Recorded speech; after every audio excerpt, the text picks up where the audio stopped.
Ladies and gentlemen, boys and girls, flyers, buyers and fritter fryers, welcome along to the Joe Spivey YouTube channel where we discuss books and little else. And you may as well skip to about 5 minutes into this video, folks, if you want the rather dull and taciturn business of book reviewing to feature heavily in this review. I've got 5 minutes pontification to smatter your eardrums with before we get into, as I say, the gristle of this video for Non-Fiction November, and a fine biography of Jane Austen.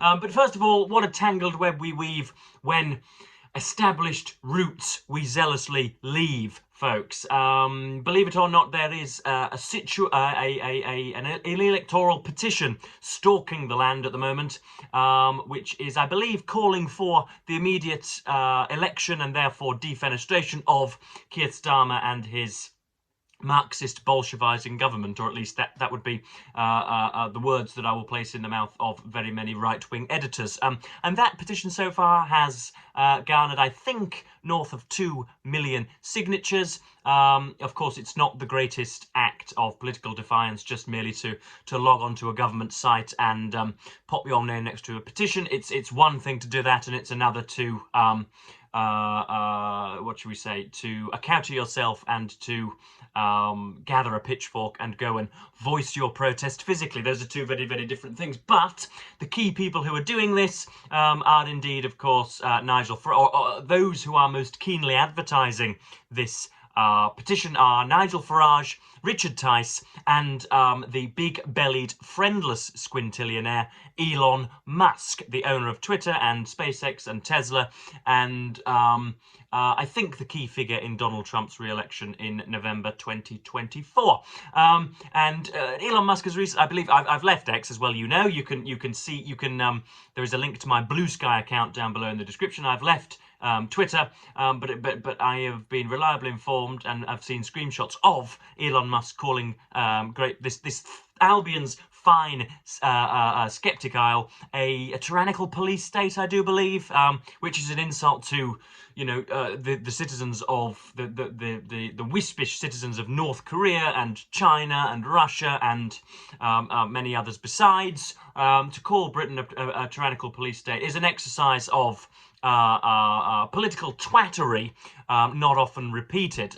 But of course, Nigel Farage is of course calling for this new election, and very, very strange, because if indeed the great British public was surveyed, or indeed when petitions against Nigel Farage's political pet project, i.e. the departure of the European Union, were voiced, when those petitions reached 5 and 6 million, they called that anti-democratic chicanery and a load of lousy latte-swilling Ramonas who were, you know, vitiating against the will of the British people. But as soon as it is expedient to Nigel Farage's political aims, that practice is jolly well fine for himself to employ.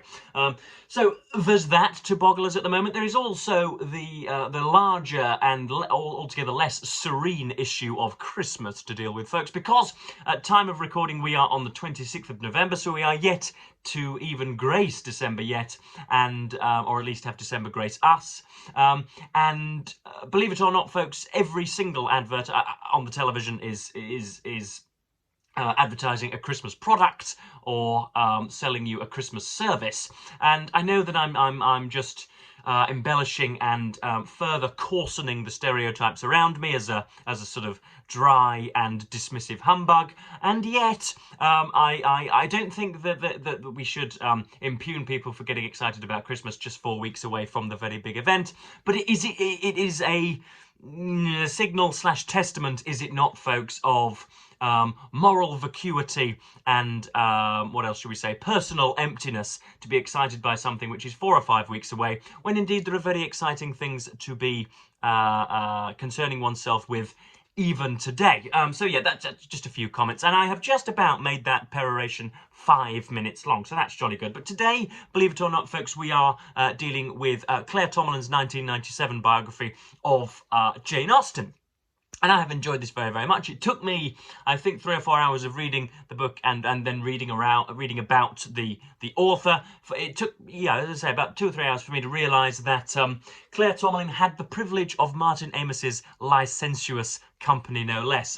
Again, if you are new to this channel, Martin Amis is my literary gatekeeper. He was the person manning the drawbridge when first it was that I embarked upon this great journey of reading, and I am therefore forever thankful for his existence. And Claire Tomalin, I believe, was an editor at the New Statesman and hired him, the literary editor at the New Statesman, and hired him to do some of his whimsical pyrotechnical reviews, to which my own have been likened, and before long they started as something of a torrential affair, even though there was 20 years between them, or 10 or 15 years between them. So there's a little bit of extracurricular knowledge, but yes, Jane Austen's works do not figure as highly as they ought, because I haven't given them as much due attention. But the life of a writer always interests me ceaselessly, because I am something of a fledgling fabulist myself. That's decent extemporaneous alliteration, isn't it? A fledgling fabulist, and I am always very interested to know how it was that these individuals got up in the morning, what breakfast they ate, how it was that they mind-mapped their ideas, when did they first set quill to papyrus, how quickly did they get something out, did they edit, were things typed up by other by amanuenses or subordinates, whipped subordinates? Did they dictate orally dictating, or did they write things down? I'm very, very interested in the hour-to-hour minutiae of writers' lives, because it's a practice that I follow on a weekly basis, and so I'm always interested in writers' biographies. I think Will Self, in his collection of non-fiction, Feeding Frenzy, called it the greatest act of creative onanism to read a literary biography. But here we are once more. So Austen grew up in Hampshire, in Steventon, I do believe, in Leafy, Hampshire, in about 1775. So we're getting towards the latter quarter of the 18th century, and yeah.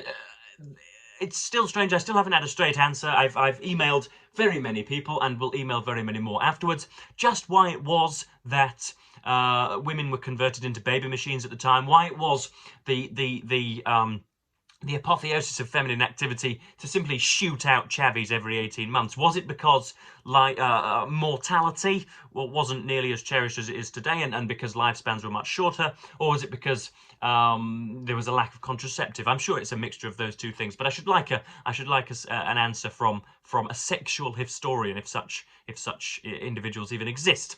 Mary Harrington is a sexual historian, is she not? But yes, so she grows up in a much siblinged household.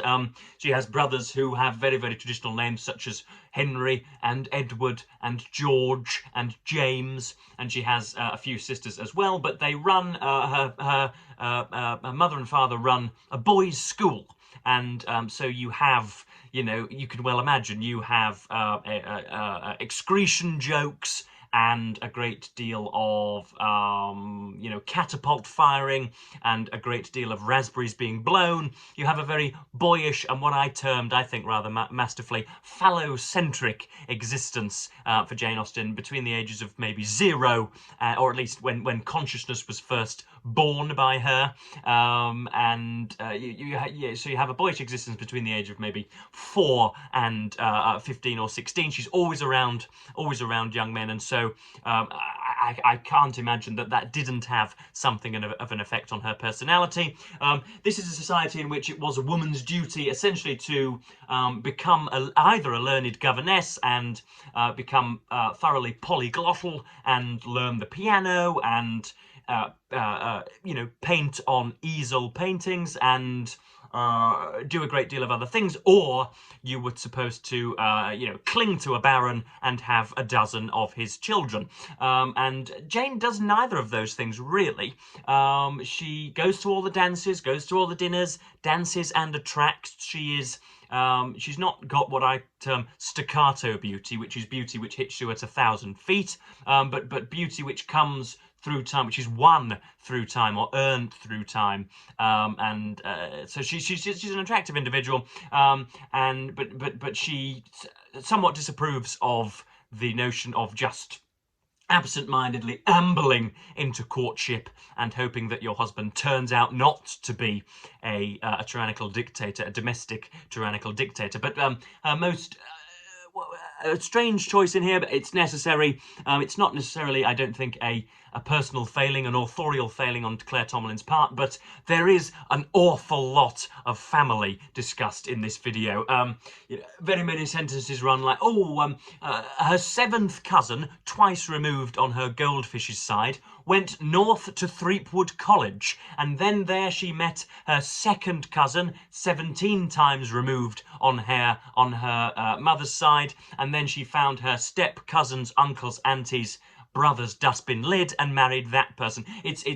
There is a cosmological lineage mapped out by Miss Tomalin, not particularly clearly, and I'm not altogether sure just how relevant that is beyond discussing the Austen family tree. I don't know how much that links. I don't know how much that serves to further illuminate Jane Austen, the woman and the writer, by just listing the 37 secondary and tertiary relatives that were in her vicinity. So there's that, which again, I don't think that's necessarily a failing on Tomalin's part. It just happens to be a preoccupation with which I am myself not altogether preoccupied. I came for coverage of the works and for, as I say, the day-to-day action of someone pouring their thoughts out onto papyrus. And then you have in the background also, you've got Napoleonic France and the prospects of his 1812 invasion into Russia, with which, of course, we are firmly acquainted as a result of our historical leanings on this fine bookish YouTube channel. Yeah, you've got Napoleonic France, and you've got a great deal of her brothers, one of whom I think went up to Oxford to St John's College and became a priest or a clerical man with many parishioners, and the rest tended to board naval ships and try and win themselves superiority via grit and determination. Claire Tomalin talks to everyone about all of the Austens being meritocrats and, of course, not benefiting from being born, being shot into the purple of the aristocracy. They talk about their personal drive taking precedence over, might being right. And then sooner or later, Jane Austen starts writing little books, and she gets the finest assurances that a young woman of the time could have, which was the approval, support, and indeed, declared praise of her father. And so she goes on and on and on and on. We get great coverage of the books in here, and indeed, as I say, the day-to-day business of Jane Austen, from Steventon to Bath to Cheltenham, to many of the spa towns of the day, and it is very, very interesting. And Claire Tomalin has a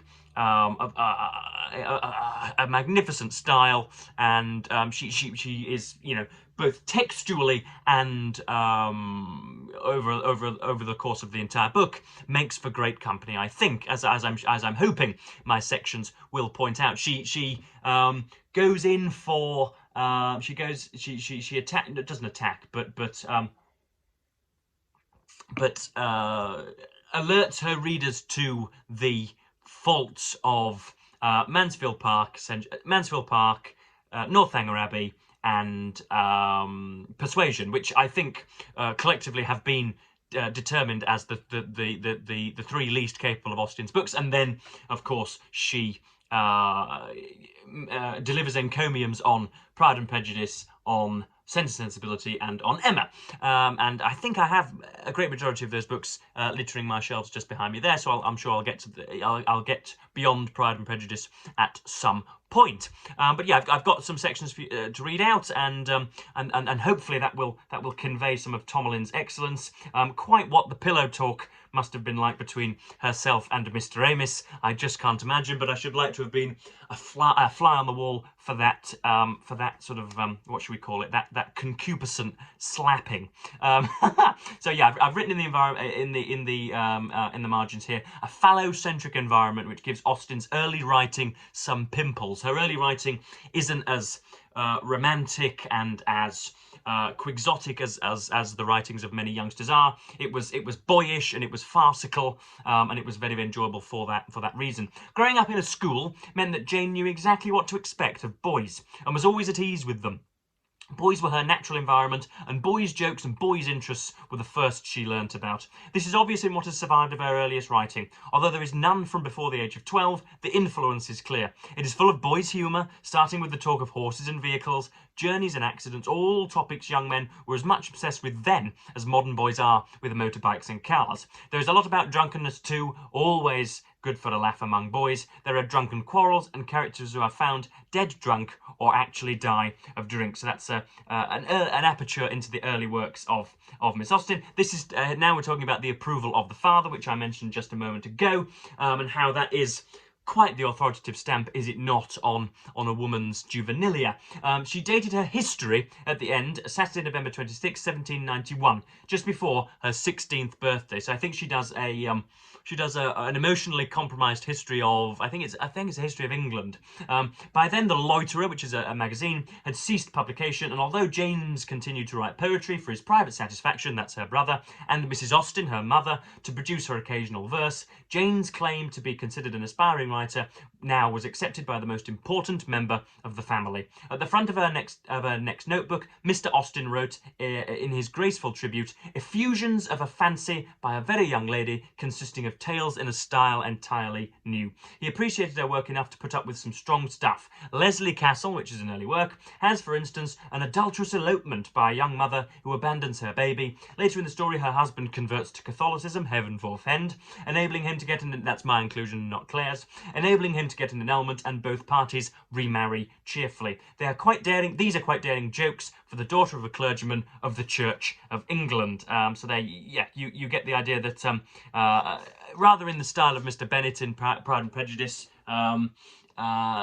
someone who might not ideologically approve of a great deal of what Jane is writing, but appreciates the effort and the temerity to write something which shakes the branches somewhat. And I've written at the bottom of here, this is beautiful from Tomalin, explaining Jane's nuanced approach to word farming. Nowadays, of course, we are burdened and bedeviled by, and indeed facially bedizened, if indeed you're playing Just by Verbal Bingo, bedizened is worth 5 points this morning. We are facially bedizened, culturally bedizened by individuals who simply just rewrite aspects of their own lives and slap it onto 50,000 word manuscripts. And Tomalin beautifully explains the way in which Austen used very, very, very small gargoyles of her existence and reworked them, and was how much of Jane Austen's oeuvre is a result of her gorgeous imagination. The Austens' neighbours, shifting, diverse, eccentric, and sometimes outrageous in their behaviour, look like a great rich slab of raw material for a novelist to work on. In fact, their lives were far too rich and heterogeneous for Jane Austen's adult purposes. She was attentive to them, as our letters show, but military heroes, forced marriages, mad earls, and bastard sprigs of the aristocracy make no appearances in her novels, nor do ruined squires, brilliant factory owners of foreign origin, or village girls, foster sisters of the rector's children who grow up into enterprising women. What Jane Austen wanted from the life around her, she took and used finely and tangentially. We can make a few guesses. The noisy, cheerful Terrys may have made their contribution to the Musgroves in Persuasion. William Chute's arrival in the neighbourhood may have distantly inspired the opening chapters of Pride and Prejudice. Lawyer Hanson's daughter, Mary Ann, could even have suggested Mrs. Clay, daughter of Sir Walter Elliot's civil, cautious lawyer, Mr. Shepherd, with her aspirations to the baronet. Eliza Chute's enthusiastically described trip to Box Hill may be echoed in Emma, and her adoption of her husband's sad little niece piece in Mansfield Park. So there you have a great specificity towards Austen's works. So if you haven't read anything about Jane Austen, I don't know why it is that you would be picking up a biography in the first place, unless you were, again, a creative onanist, as Mr. Self might have said, like myself. But just be warned, if indeed you've only read one or two books, and you've only read them furiously a few years ago, and you therefore can't remember a great deal of the content, then you are going to be hit with a great deal of Austeniana or whatever. And then what's this next section about? This is about Fieldings Tom Jones, and which of course was something of a scandalous novel of the time, and her one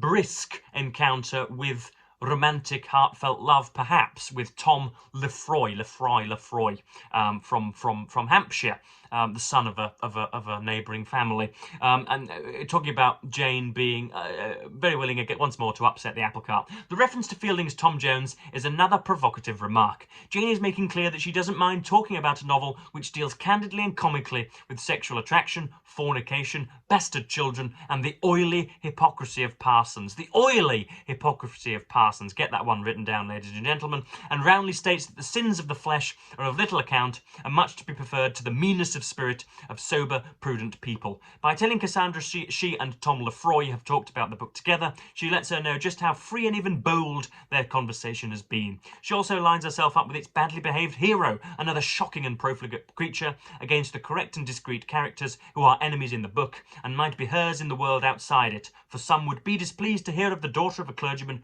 reading such a bawdy story. With this flourish, she puts down her pen until the next day. So there we have a flavour of, and the letter writing shows a very kind, congenial auntie, somebody who could easily nudge you in the ribs and engage in a little bit of a character assassination of a fool spouting his folderol across the room, and yeah, you sense that Jane Austen, essentially, especially if she was a mother, or as an aunt, she was great company again. So that's Claire Tomalin's Life of Jane Austen. Obviously, she dies at 41, which is no age, but I think par for the course during the time in pre-antiseptic Great Britain, when when the mortal lottery was essentially a no-sum game back then, wasn't it? You died from poorly evolved teeth and from cat scratches that got infected and from unabated cold. So yes, she dies at 41, having written 6 magnificent books, 3 of which can be called, I think, utterly tremendous. I'm only taking the testimony of very, very authoritative literary critics whose works I revere and opinions I honour. But I do have the beginning of a new section just at the end of these books, at the end of these videos, to test the endurance of my audience. We have a word of the book, which will that was taped to my small radiator just below the stage, yes. So at the end of every video we are going to have a new word, and today's word garnered from Claire Tomalin's biography is epithalamium, which is a song or poem celebrating a marriage. And I think that can be guessed, can't it? Because you've got the EPI, the prefix at the start there, which usually refers to either epigrams or epistles or epitaphs, which means I think the etymological derivation would be a small work, a small letter in honour of something. And of course you have epistolary novels, which are comprised entirely of letters, and then you have the THAL, which I believe is another derivation for no, it's not. I'm really barking up the wrong tree there. I thought I was being lexicographically clever, but I'm not. Again, if you're playing Geospivey Verbal Bingo, lexicographically is worth 11 points because of 1 point per letter. But yes, that's our word. That's our word of the book today. Epithalamium, which is a song or poem celebrating a marriage. I'm sure that I shall write very many epithalamiums throughout my sorry existence on this earth. So yes, I am going to, as ever, thank you ever so much for watching BookTube, and strongly encourage you for Non-Fiction November, if you've still got the time, to read this very, very short 300-page biography of Jane Austen by Claire Tomalin. And as ever, I'm going to bid you a hearty farewell. Thank you ever so much for watching BookTube, and say goodbye.